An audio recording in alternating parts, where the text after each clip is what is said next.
Selamat berjumpa kembali pada pemrograman C# untuk bagian yang kelima. Ya, kali ini adalah tentang membahas variabel, konstanta, dan tipe data. Sekali lagi saya harus menjelaskan secara lebih mendetil supaya kalian lebih mengerti. Oke, variabel ya. Saya bacakan dulu. Seperti pada para pendahulunya, yaitu C dan C++, bahasa pemrograman C# juga memiliki variabel dan tipe data yang dapat diproses sesuai kebutuhan. Oke ya, seperti apa itu? Oke, pertama, ya kita akan bahas dulu variabel. Variabel merupakan sebuah identifier yang digunakan untuk menyimpan data atau nilai pada sebuah program dengan tipe data tertentu. Ya. Terdapat beberapa aturan dalam membuat aplikasi yang menggunakan bahasa pemrograman C#. Jika programmer salah dalam memberikan nama variabel, maka program akan mengalami error pada saat dieksekusi. Sekarang, aturan-aturan yang untuk membuat variabel pada C# antara lain adalah yang pertama, variabel tidak boleh berupa keyword, misalnya char, do, static, dan lain-lain, kecuali diawali dengan tanda @ ya. @ itu ya. Penggunaan variabel huruf besar dan huruf kecil dianggap berbeda atau sensitif ya. Misalnya variabel data 1 dengan tulisan huruf kecil dan data 1 dengan huruf besar itu merupakan dua variabel yang berbeda. Yang berikutnya, nama variabel tidak boleh sama. Lalu, nama variabel tidak boleh diawali dengan angka ya, harus huruf ya. Selanjutnya, nama variabel tidak boleh menggunakan spasi. Ya, nama variabelnya ini ya. Lalu yang terakhir adalah nama variabel dapat menggunakan tanda sambung dengan garis bawah. Oke ya, atau underscore itu bahasa Inggrisnya. Yang selanjutnya adalah terdapat beberapa cara untuk menyatakan variabel, yaitu yang pertama tipe data, misalnya integer ya, bla bla bla. Lalu identifiernya apa? Nama variabelnya. Yang berikutnya tipe data, lalu identifier dimasukkan dengan nilainya ya. Misalnya integer angka 1 sama dengan 10. Nah, kayak gitu ya. Lalu tipe data diikuti dengan identifier, identifier 1, identifier 2, identifier 3 sampai dengan identifier yang ke n ya, tanpa memasukkan nilai. Juga yang terakhir identifier 1 dimasukkan nilai 1, 2 dimasukkan nilai 2, identifier 3 dengan nilai 3 sampai dengan identifier n dimasukkan nilai n. Supaya kalian gak bosen dengan teori terus dan ocehan saya ya, saya akan berikan contoh codingan ya tentang variabel ini di video yang berikutnya. Oke, next. Oke, ini adalah contoh codingan dari variabel ya. Kalian lihat screenshot yang ada dari Visual Studio 2013 yang sebelah kiri ya. Sementara seperti biasa sebelah kanan adalah bukan contoh screenshot dari output codingan yang ada di sebelah kiri. Oke, saya akan jelaskan ya mengenai ini. Di situ ada suatu variabel yang bernama string kota ya, string kota. Lalu juga ada variabel angka 1 dan angka 2 ya, yang dimana kedua-duanya ini bentuk tipe datanya adalah integer. Lalu kota dimasukkan dengan Bandung ya. Lalu angka 1 dimasukkan angka 23, sedangkan angka 2 adalah angka 1 dikali 10. Oke ya, jelas ya. Udah kelihatan kayaknya ya. Berarti angka 2 nanti adalah 23 dikali 10. Oke. Nah, pada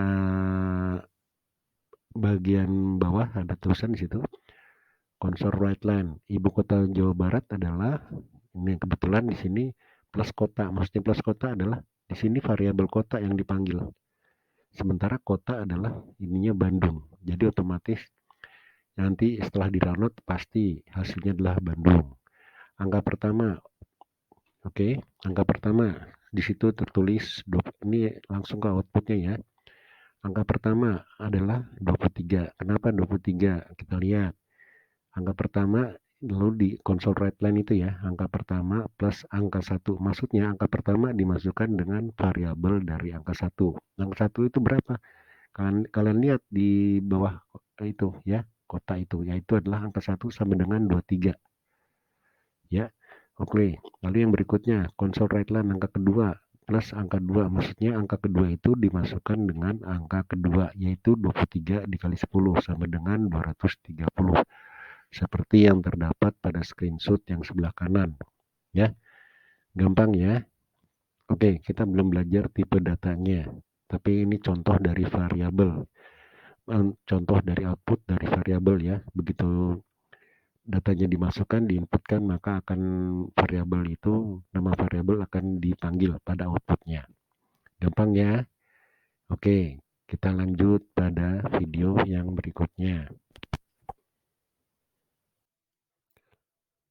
Baik, di video yang ketiga ini kita akan membahas tentang tipe data yang dapat diproses pada bahasa pemrograman C#. Oke, saya jelasin dulu ya sebentar. Tipe data. Terdapat beberapa tipe data yang paling sering digunakan pada bahasa pemrograman C#, yaitu yang pertama adalah integer, yaitu sebuah bilangan bulat, baik bilangan bulat positif maupun negatif. Contohnya jumlah karyawan dalam suatu perusahaan, misalnya ya. Lalu double adalah menyatakan suatu bilangan pecahan, misalnya nilai, harga, berat barang, dan lain-lain. String merupakan sekumpulan karakter, misalnya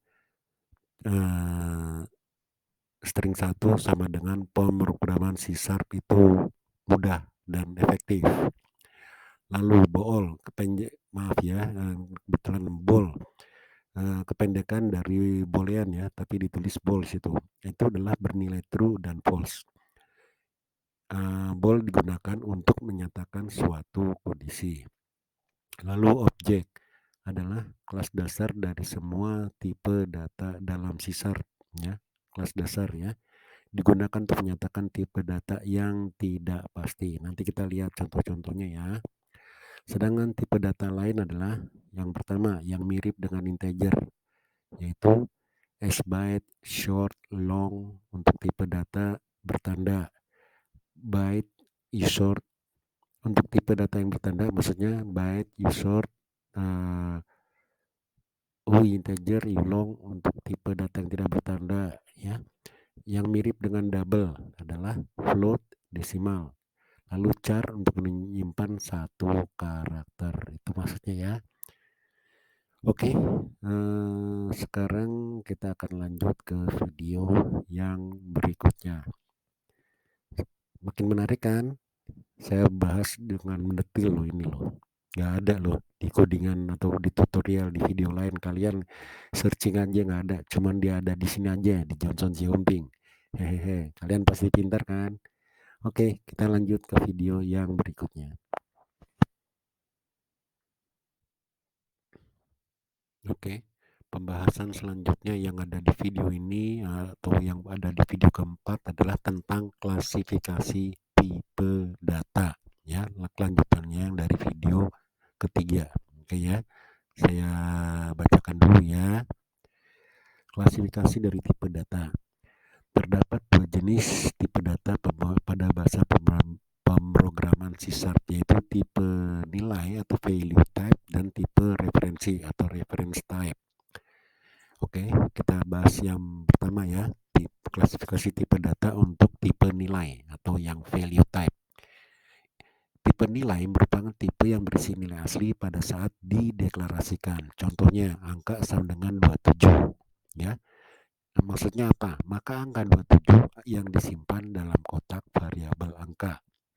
Tipe nilai tidak boleh kosong atau bernilai nol ya pada saat dimasukkan dalam codingan. Nggak boleh kosong ya tipe nilai. Tipe data yang termasuk dalam kategori tipe nilai adalah yang pertama, tipe data numerik, lalu tipe data char, bool, date, dan yang terakhir adalah tipe data enumerasi. Oke. Untuk mengetahui ukuran variabel dengan tipe data tertentu, maka dapat menggunakan metode size of ya. Ekspresi size of lalu digunakan tipe data akan menyimpan data objek dalam ukuran byte. Nah, dalam ukuran byte ya. Berikut adalah saya berikan contoh untuk contoh data yang menggunakan size of ya. Kalian lihat di situ di codingannya ya. pada barisan 2 baris sebelum terakhir ya. Konsol write line ukuran integer itu titik 2 adalah dalam kurung kurawal 0, lalu diikuti oleh size of integer. Ini kalian gak usah bingung maksudnya nanti hasilnya gimana. Ini otomatis compiler dari sistem sendiri yang akan mengerjakan ya. Oke. Lalu diikuti dengan konsol read line. Maksudnya di sini akan berhenti dulu, dibaca dulu ya. Sekali lagi saya ulang, yang untuk konsol read line ukuran integer, lalu ini adalah 0 ya, dalam kurung kurawal bukan 0, lalu komanya adalah size of integer. Sekarang kita lihat ukuran integer untuk yang 0 ya, yang dalam kurung kurawalnya 0-nya kita lihat hasilnya outputnya itu ya, yang saya tulis dengan huruf besar outputnya ya. Hasilnya adalah di situ adalah untuk ukuran integernya adalah 4. Untuk ukuran integernya yang 0 ya, dalam kurung kurawalnya 0 ya, ukuran integernya 4. Kenapa seperti itu? Itu dari hasil dari compiler dari C++ ya. Kalian silakan ganti angka 0-nya dengan angka lain ya, silakan, maka compilernya sendiri yang akan mengerjakan. Jadi kalian gak usah bingung ya. Itu compilernya, compiler bawaan dari C++ yang akan mengeksekusi sendiri. Oke ya, kita lanjut ke video yang berikutnya. Oke, tipe yang kedua yang ada di video ini adalah tipe referensi atau reference type. Saya jelaskan dulu ya, apa itu ya. Berbeda dengan tipe nilai, pada tipe referensi hanya menyimpan alamat yang menunjuk sebuah lokasi di mana nilai atau objek tersebut disimpan. Berarti alamat memori ya. Misalnya terdapat sebuah objek dari kelas motor bernama Honda, maka variabel yang dideklarasikan tersebut hanya akan menyimpan alamat objek Honda ya, variabel tersebut. Sedangkan objek Honda itu sendiri berada pada lokasi yang lain yang berbeda ya. Oke, tipe referensi juga dimungkinkan untuk bernilai 0. Oke ya. Sekarang kita lihat contoh codingannya. Kalian lihat dulu ya, yang penting pada variabelnya. Ya, oke. Di sini dituliskan objek dengan nama objint sama dengan 97 ya. Kalian lihat situ yang objek ya. Lalu konsol write-line tampilkan di layar nilai variabel objek int adalah 0. Maksudnya 0 di sini otomatis nilainya adalah 97 ya, karena udah dideklarasikan di situ ya, di baris yang di atasnya. Otomatis itu. Lalu objek yang obj double 3,14. Konsol write-line nilai variabel obj double adalah dalam kurung kurawal 0, otomatis isinya juga 3,14, ngikutin yang di atas. Oke ya. Lalu nilai yang terakhir, 2 baris dari terakhir, nilai variabel obj string. Nah, ini akan diinikan nih nanti ya, jumlahnya ya, oleh compiler ya. Nanti akan nilainya adalah, nilai obj variabel obj str, otomatis kalian bisa lihat yang di mana obj str ya. Nilainya adalah yaitu tadi tutorial pemrograman C Sharp kayak gitu ya. Nah, buktinya kalian lihat yang di sebelah kanan, itu screenshot dari outputnya ya. Diketahui bla bla bla. Nah, dan outputnya adalah nilai variabel outline obj int adalah 97, obj double 314 dan seterusnya ya. Ini sesuai dengan yang telah diinputkan di codingan ya. Obj int 97, obj double 314, lalu yang di bawahnya juga obj string adalah tutorial pemrograman C Sharp. Oke ya, kalian coba di editor dan langsung di run ya di Visual Studio. Oke ya, kita lanjut ke video yang berikutnya. Oke, pembahasan yang berikutnya adalah tentang konversi tipe data. Oke, saya bacakan dulu ya. Konversi tipe data merupakan sebuah proses pengubahan dari satu tipe data ke tipe data lain pada C Sharp. Itu sering disebut dengan casting, ya. tipe casting sendiri terdiri atas dua bagian, yaitu kalian lihat di situ. Yang pertama, konversi tipe secara implisit adalah konversi yang dilakukan secara langsung oleh sisar. Misalnya, konversi dari nilai tipe integral kecil ke nilai tipe integral yang lebih besar. Dan misalnya lagi, konversi dari kelas turunan ke kelas dasar. Ya, secara implisit itu ya. Oke, yang kedua, konversi tipe secara eksplisit, yaitu konversi yang dilakukan oleh programmer dengan menggunakan operator casting. Oke, sekarang kalian lihat contoh apa dari apa ya sih dari codingannya. Kalian lihat di situ ada suatu variabel double A sama dengan 123456789 ya. Itu berarti tipe datanya adalah double atau desimal atau pecahan ya. Yang kedua integer X, ini berarti tipe datanya adalah bilangan bulat. Oke. Lalu ada suatu ekspresi X sama dengan integer A. Ingat ya, X sama dengan integer A di situ ya. Dimasukkan, maksudnya datanya di situ ya. X sama dengan integer dari A. Berarti dibulatkan ya. Karena kenapa? X adalah bilangan bulat karena integer X itu yang seperti kalian lihat itu yang sudah dideklarasikan ya. Nah, ada suatu variabel dengan tipe data integer dan ininya adalah X ya. X sama dengan integer A. Berarti yang A itu yang ada komanya itu akan dibulatkan menjadi apa? Bilangan bulat ya.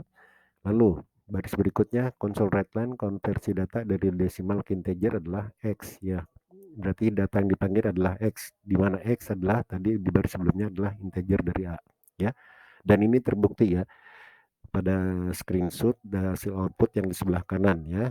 Di command prompt itu diketahui bla bla bla, lalu konversi tipe data dari A ke integer X adalah yaitu tadi 1234566 dibulatkan ya. Karena tipe data integer adalah integer tipe data X adalah integer. Gampang ya, secara logika juga pasti sudah bisa lah kalian ini ya mengerti. Oke, kalian coba ya di editor Visual Studio 2013 atau 2000 berapa, 2014 atau yang di atasnya seperti yang kalian punya. Oke, next.